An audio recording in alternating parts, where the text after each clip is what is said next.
Good morning. Welcome to OptionsTender. It is Wednesday, CPI day. It's February 12th, 2025.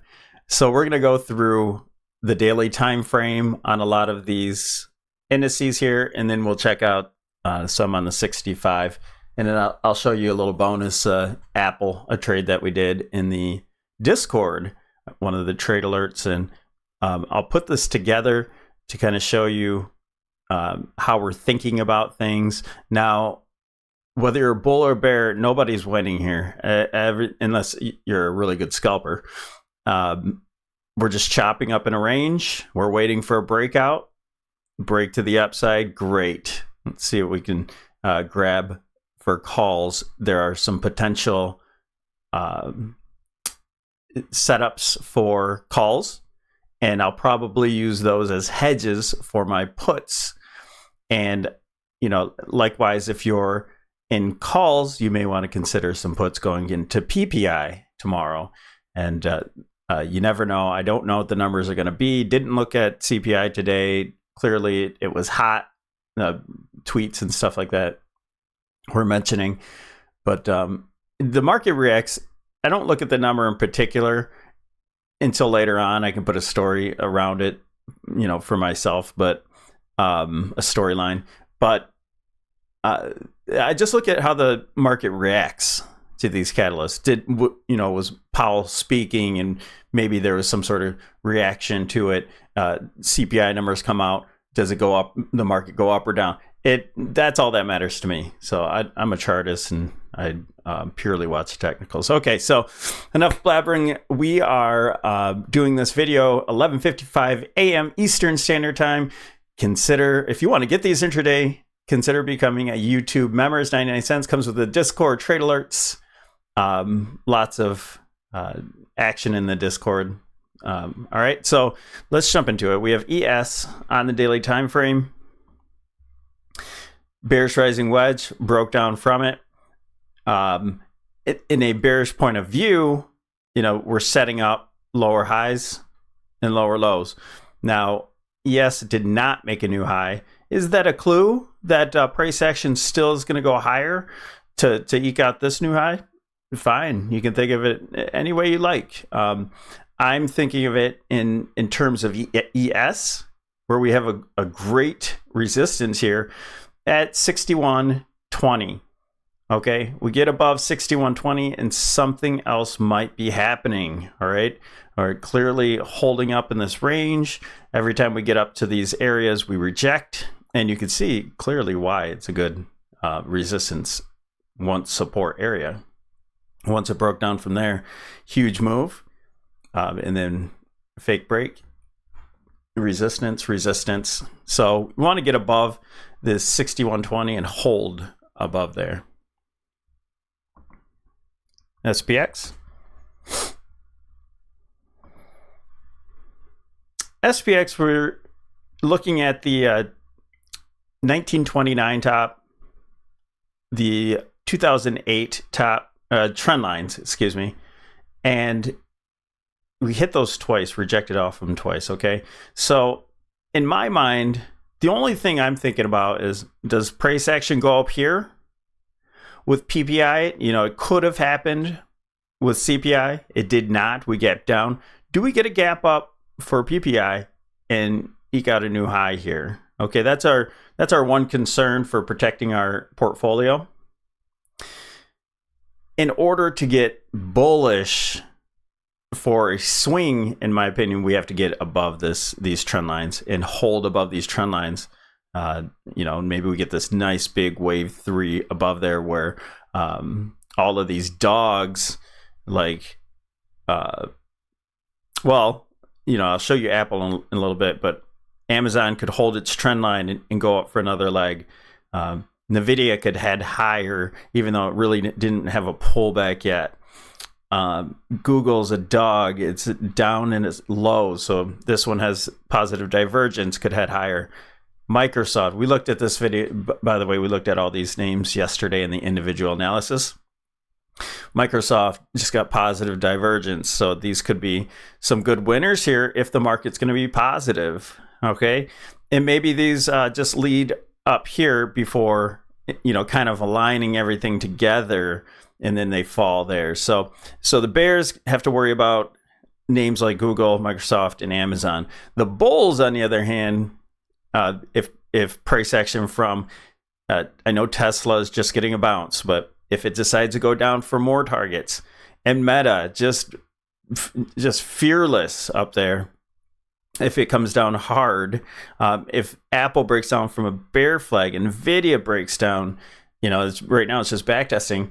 If those, that's what the bulls have to worry about. If those decide to catch up with Google and Microsoft, then so be it. So you see where the dichotomy is here. It could go either direction at this point. And we'll look at the TNX as well, and just kind of show you again how this is playing with the market, the 10-year rates. So jumping back into here, I also want to show the MACD. We're really looking closely here.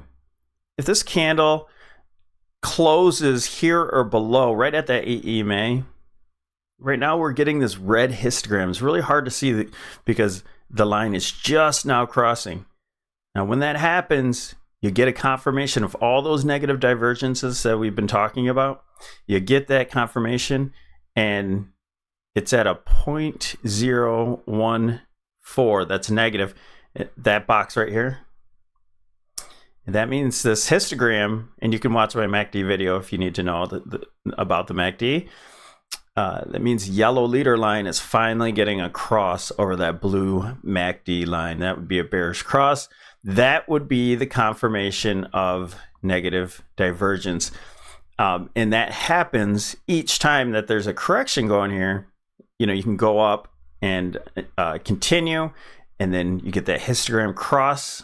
And this one fell faster because of that correction. It happens again. So it happens over and over. But this one's an important one because it's at the end of all these divergences. And we eked out a new high right here for a lower high in the MACD, but it's not confirmed yet. So that close today could mean a confirmation of this negative divergence, which could be the end of this entire move here. Okay, so that's what we have to be worried about, especially if you're going long. All right, let's go over to SPY. Where am I at here? Nope. All right, let's go to SPY. Now in here, we were talking about, and this still could happen. We were talking about in the Discord. This was CPI, and then you had PPI after, so you had follow through. But we had a gap up into resistance, okay, and then dropped 8% within 6 trading days. So it's just something that could happen. Now we didn't get that gap up. We actually had a gap in, I guess, not crap, but gap close. And so if PPI wants to do the same thing as that CPI back then in 2022 happened, that's still possible. So we'll consider that and have our hedges before the market closes here. But yeah, I just want to show that. Just want to show a few things. Not a whole lot has changed from yesterday. And we're kind of back testing this resistance area here. So we'll see if we hold there for the day. And again, if price action gets up here, that's the top of this expanding pattern here.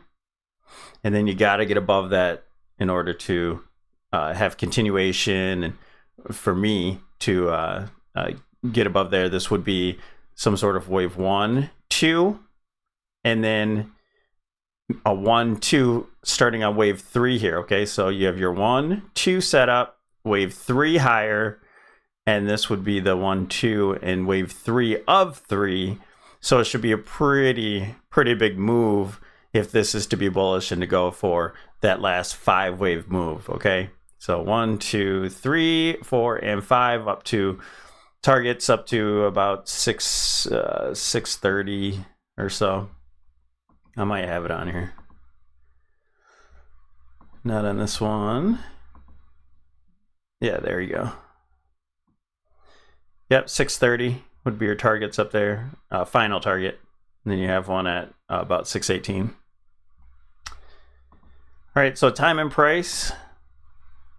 We don't have anything till the 20th. So if the market breaks down or breaks up, we'll be looking around the 20th for a low in the daily time frame or a high in the daily time frame. So wherever price is going into the 20th, which is next week with options expiration, that's what we'll be looking for, a reversal. Anything else? Okay, so yeah, let's just move over to the Qs and let's zip through this. I want to get to the point on 65-minute with SPY in particular. So this one is this one's easy for me. It's very simple. We're bouncing off the top of this wedge formation. Okay, this starts to break out from this range. You have a sideways range, approximately 530, and you have this downtrend. Price breaks above here for the tech stocks, then it's likely that those Microsofts and Googles are going to at least get a good bounce in the market. Okay, and so those would be good plays into this, and this will be a 1, 2, and then wave 3, 4, 5 higher, right? SMH. I guess here now is a good point. We had somebody in the Discord ask me, and I'll show you on SPY as well. And because I countered with this, he said, so in SPY, bullish above 598 or 599, can't remember exactly what number. And I said, yeah, absolutely. That's a bullish perspective. And so you're putting your back against that number. So if you break down from 598, let's say, then you know that something else is happening and you can hedge or get out of your positions, right? And I said, yeah, absolutely. But I'm bearish on QQQ unless we get over 530. All right, so I'm holding on to all these puts unless or until we get above 530. So that's where my back is against. All right. So it really is simple as that. It's perspective. It's trading. We're trading off of these different perspectives, right? SMH.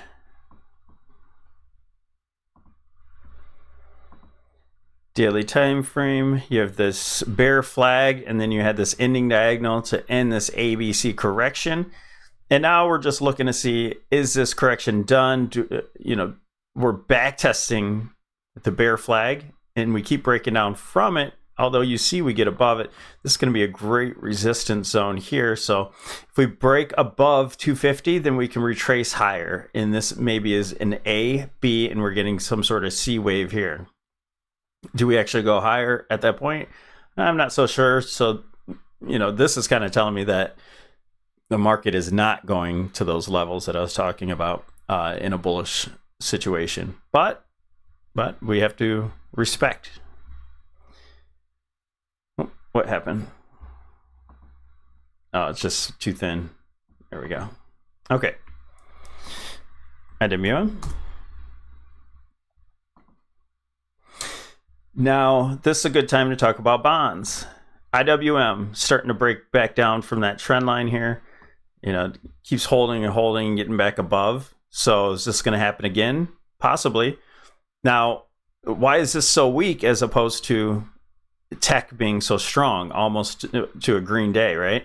So here is what I'm talking about. So we have this bearish rising wedge. We're back above it. Does this actually reverse from here? It's possible. Okay, let's see if this holds. Going into tomorrow, this might actually reverse. Does it even go higher? I don't know, but let's watch. Now, the whole point of me saying this with price action going higher in the 10-year rates, treasury rates, then you have tech. Buy tech, sell small caps. So the small caps are not liking the rates going higher. Okay, that's just relative strength that I'm talking about. Now, when it was going lower, we were finally getting some selling from tech names. And then as this breaks, then tech is going to break and really lead to the downside. And I say when because even if we make it higher, make some divergence or something, eventually this is going to come down and say, hey, this recession's happening and tech's going to lead the way on that. All right. So we'll look into this, but even digging closer from the top, from this initial move to the bottom, and we're rejecting off the 62% retracement. That's the golden zone right there. And so it's very possible that this move higher is done. All right. So the damage has been done to the small caps for now. And if maybe this gap's back lower, these big moves in the bonds, they affect the market overall. That's kind of the whole purpose of this, and to see how they affect these individual names. All right. Let's go to DIA. DIA, just making lower highs, back testing. It looks like, a good setup here. So if you place your position right here at 440, if you go lower than 440, then you're wrong. If you're going for calls, you have plenty of space here. You can set your stop at 440. VIX. Good chance that the VIX made a low here. Now we're getting a nice hammer, wick here. So it is possibly a reversal candle where price goes higher, or we can continue lower, right? Okay, that's the obvious, higher, lower.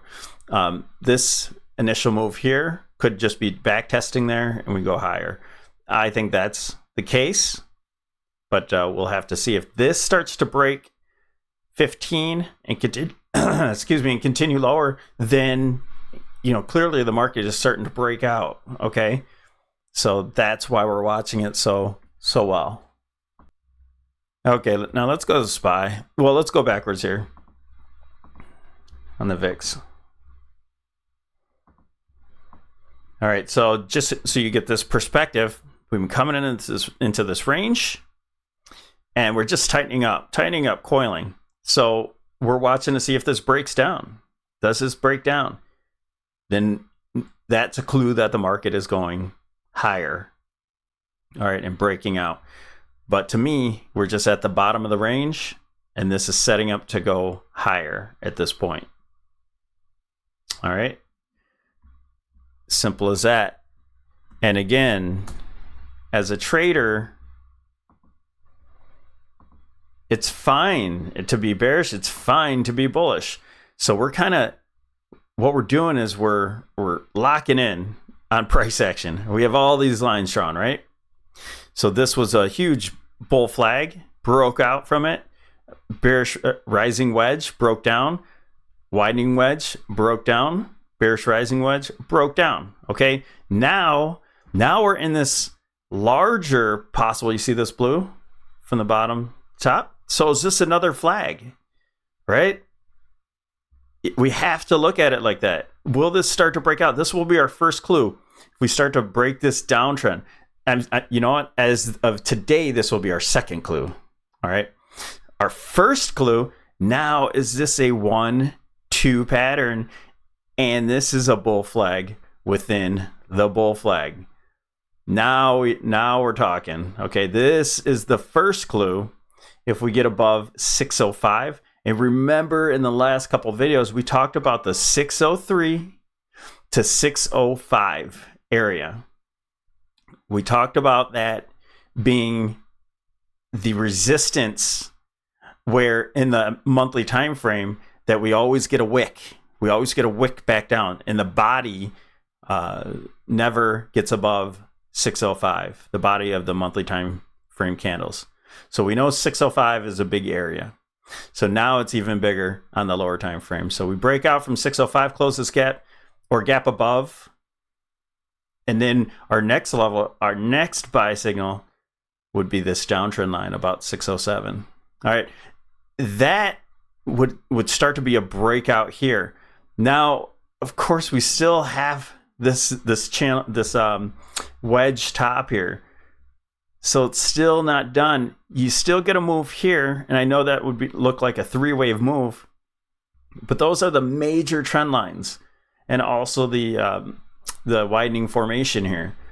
So even if we eke out a brand new all-time high right here, gosh, we're still going to sell that point. It's really got to get above this one, lastly. Okay? And I emphasize that. It looks very strong. I think it may happen that way. PPI might just gap up and go there to that 610 like we were talking about yesterday. Okay? So why was this such a buy spot here? Why was it so important? Let's look at and I think we'll end the video at Apple. So at this point, ignore the numbers. These are our bearish count. This could be, well, I'll show you the bullish count on this time frame.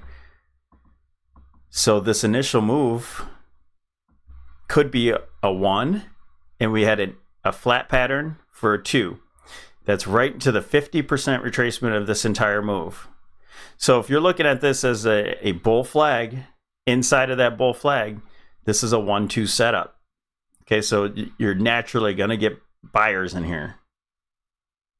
Okay?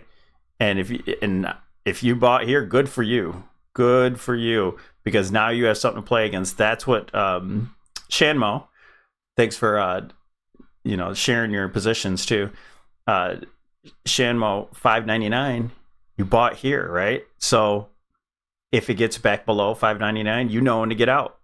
That's totally bullish. Your point of view is bullish. I love it. So we have time and price here. That's past.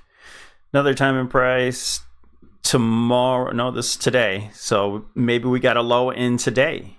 So maybe that's what this is saying. So I'll take this one out now. Time and price into a low. And we'll see what happens going into Friday. We have something else happening Friday. All right, let's see if price is up here into Friday. Then we'll possibly short it there. That would be the top of that wedge, the expanding wedge that we're talking about. And we'd get a new all-time high there too. So maybe we do that into Friday. All right, let's look at Apple and just show what we were talking about. Okay, so our trade here, somebody had gotten to Apple, which is fantastic. This could be easily just a bigger correction, and this is an A, B, and we get a larger C. Okay, and this can continue higher for a larger retracement. This is a counter trend trade at this point, right? Because we have lower highs. Now, my perspective of this, and we shorted it right here, is that this is a bear flag. Now, I know you see wicks through it, not perfect. You can line them up or whatever you need to do, but this is possibly just going to close this gap here. Didn't quite do it. Looks like it missed by a couple pennies. But to me, this is resistance from here. And we have an A, B, C correction. And we go lower from the bear flag and break down from here. All right. So if we get above this closed gap here, I don't have it drawn out. The gap down here, we close it and then get above that and hold on to this channel, then we're going higher clearly, right? And this is probably a 1, 2, 3, 4, and 5. All right, so that's what I want to show you. Yeah, I think that's all. All right, you guys, thanks for joining us here. Don't forget to like and subscribe. Thanks for all the support, and I hope this helps. We'll see you after PPI tomorrow.